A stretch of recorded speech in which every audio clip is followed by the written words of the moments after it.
Thank you. It's a pleasure to be here. Yeah, my friend and colleague in many, many ways, walking parallel lives in professional lives as Yeah. well. So, as you know, this is meant to be a celebration as well for the 40 years of Intact Academy. We Mhm. give EMCC senior level coach, executive coach, and team coach training.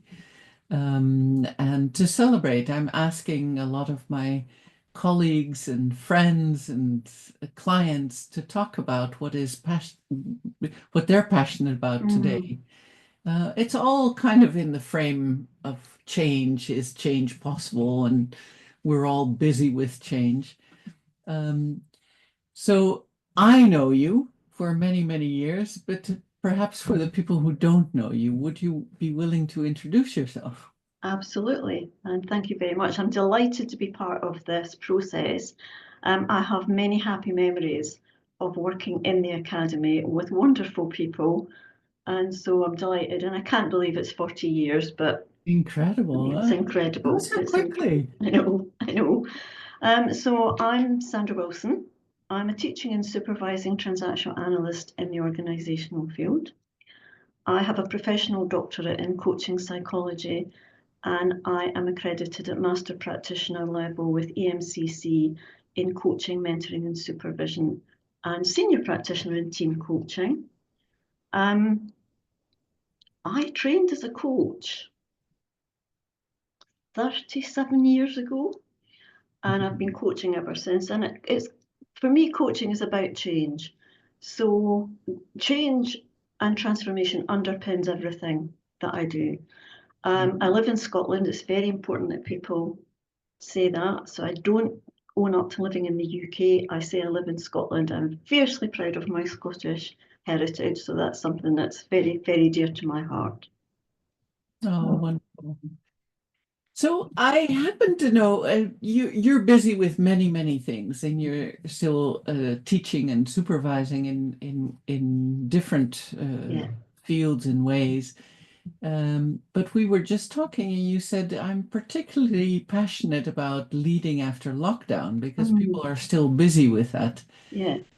Would you be willing to say something about that? Yeah, absolutely. I think that I don't think I know from my experience that in the work that I'm doing with mostly executive teams, but at teams at all levels in organisation, that there seems to be people are still emerging from the pandemic. So there's a new organisational landscape which still feels unfamiliar to people, and I think that people are still trying to deal with whatever their experiences were. So I do a lot of work in the public sector in Mm. Scotland. So I'm doing a lot of work in health and social care. So I'm working with people who were still having to do business as normal when the rest of us were locked down. Yes. And what I notice is that there's a desire at senior executive level to put the past behind us and let's move forward. My sense is that people actually need to put their experiences under the microscope and work through them Hmm. rather than imagine that they didn't happen. And I think that what's happening is that there's people are doing hybrid working, so there's a hybrid reality in organizations today. And some people are back in the workplace, some people are working from home the whole time. Offices are being closed down, so people are having no alternative but to work from home. And so people are not just dealing with their performance or the team's performance anymore, they're managing, I think, presence, engagement, and visibility in ways that are still emerging for them. Hmm. Um, and I think the other thing that we need to pay attention to is that I don't know if it's the same in the Netherlands as it is in Scotland or the four nations that constitute the United Kingdom, but we hear day and daily on the TV about mental health problems and how many people are waiting for mental health treatment. And I have a theory that people are starting to believe they have mental health problems. And I do think there are still people in the workforce that are suffering from residual burnout. I don't actually believe that everybody is suffering dysfunctional discomfort. I think there's a high level of stress and a low level of resilience in a lot of the client organisations that I'm working in. So I'll just draw breath for a moment and see if that's prompting any questions from you. Yeah, so I'm hearing really two strands. One is there's emerging ways of working, and we're Yeah. still exploring that. And the other side is people are actually distressed, and it's not a pathology, it's just No. a symptom of continuous stress for 2 years that's built up. Yeah. Yeah, I often talk of delayed grief in organizations Yeah. because it's more than just having had to put your shoulders under it. It was people died. Yeah. You lost colleagues. A Yeah. lot of colleagues left and never came back. Yeah. And I really appreciate that you're paying attention to this. It's really important. I think it's hugely important, and every team, as you know, every team's different, and their state of readiness to do the in-depth work that they need to do. So it's, I think, as a team coach, I sometimes feel like I'm walking a tightrope. Mm. And I'm also then paying attention to parallel process. So how is this work with this stressed group of executives creating stress in me? And how do I pay attention to my own resilience? There's a lot said, Sari, as you know, about emotional intelligence. And I'm working with very emotionally intelligent leaders, but what's missing is their understanding of and their ability to work with social intelligence and relational intelligence. And I think if until we can develop those three intelligences and get them working in tandem, that we're never going to have leaders that are giving their absolute best to the organisation. They're doing the best they can, but I think there's more. Yes. So for me, a lot of the work that I'm doing and my biggest offer is, okay, how do you manage your presence, your engagement, and your visibility? How do you stay connected to people, even in moments of disagreement? And how do you read people? How do you actually read what's happening in the relationship, and how do you own your part in that? Mm.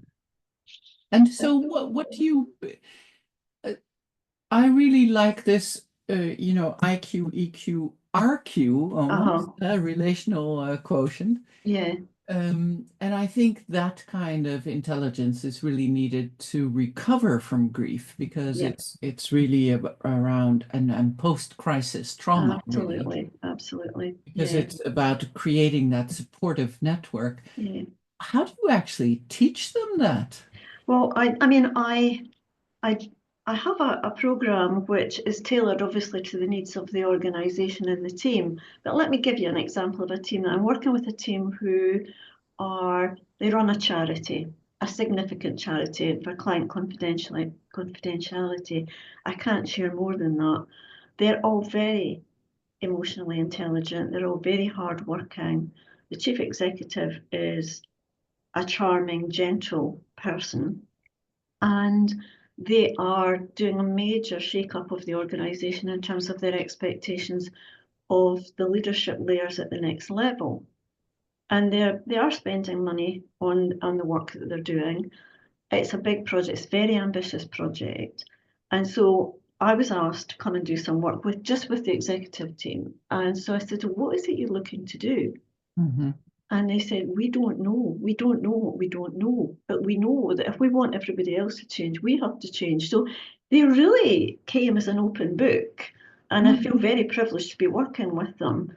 So I did some data collection and analysis, and I realised that actually the best way to develop them individually and collectively was to do teaching and then use the teaching of those theories to, in the here and now of the relationships, to look at what is going on in the group.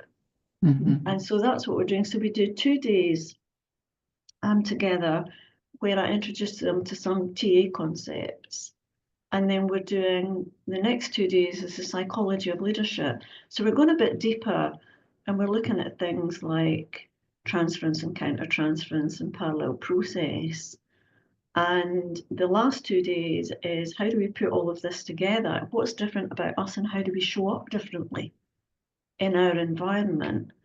And so I've had the first 2 days with them, and there were some challenging moments, but what I admired was they really stuck with it. And when I noticed the resistance and said, let's not push the resistance down, let's surface the resistance, just notice what you're resistant to. So I think the key thing for me is the modelling of what it means to be present and visible and engaged, and modelling what it means to have those three intelligences almost woven into my way of being in the world. Yeah, beautiful. Yeah. Yeah, I always it's funny because a lot of starting coaches or team coaches try to get to a solution. It's almost like a linear, Yeah. we have a problem, let's find a solution. And I often talk about the beauty of staying stuck with your client Yes. and just saying, well, I don't know either. Yeah. Yeah. Oh, let's figure out what's going on. Yeah. And I can remember way back in my career the day that somebody asked me something and I said the simple answer is I don't know. And it was so liberating. And I think there is also something in the work that we do with teams, in whether as a consultant or a team coach, is the permission to not know.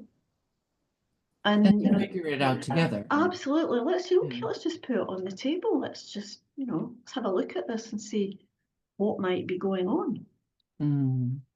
And I think in today's world, because if you're talking about emerging and finding new ways to relate in the world, with everything that's going on now politically, socially, Absolutely. environmentally, we are stuck, I think. I think you're right. I Yeah. think I think there's unspoken exhaustion. I Mm, think we're overstimulated. mm, I think that we're not managing the younger people coming into the workforce in a way that meets their needs. And I, I think senior teams, that certainly the ones that I'm coming in contact with, are struggling.